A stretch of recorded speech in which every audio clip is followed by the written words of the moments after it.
Marine Corps Private First Class Robert Simanek was just 22 years old when he jumped on a grenade to save his fellow Marines. But unlike many of the men who have done the same brave thing, he survived to tell his own story. Simanek was born April 26, 1930, and grew up in Detroit. He was the second youngest of 4 boys, all of whom served in the military. Simanek's oldest brothers both fought in World War II. His youngest brother served alongside him in Korea. Simanek joined the Marines after graduating from high school and was shipped to Korea with the 1st Marine Division, to serve as a rifleman. On August 17, 1952, Simanek was selected to go on a morning patrol to an area called Outpost Irene just north of Seoul.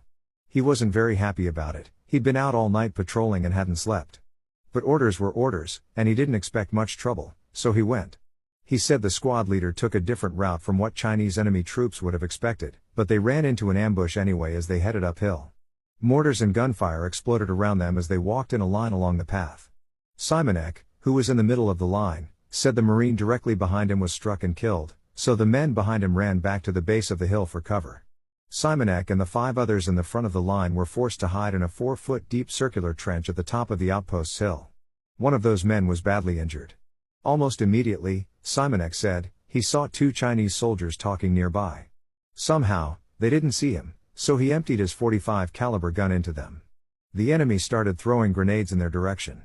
To divert their fire, Simanek popped up and again shot his gun, then dipped back into the trench and crawled about 10 yards away so the Chinese would fire into the wrong spot.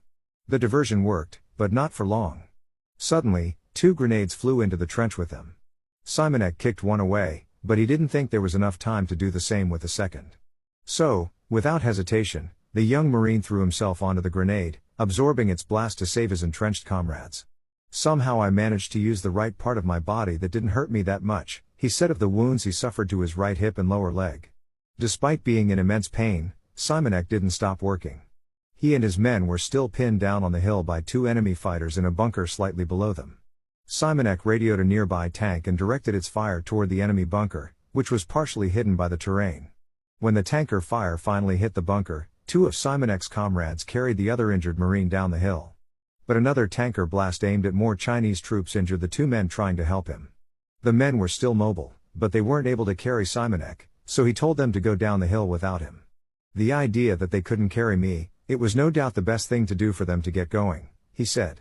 Simanek was now alone, but he managed to crawl away from the trench on his hands and knees until a rescue squad found him and put him on a helicopter to get proper medical treatment. I enjoyed that helicopter ride so much. I just couldn't get over how beautiful it was. The 22-year-old was treated on the USS Haven in Japan for severe nerve damage in his leg.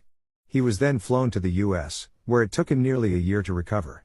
Simanek was put on the disability retired list on March 1, 1953, and was discharged with a brace for walking. Exactly 1 year after the incident, Simanek was informed that he would receive the Medal of Honor.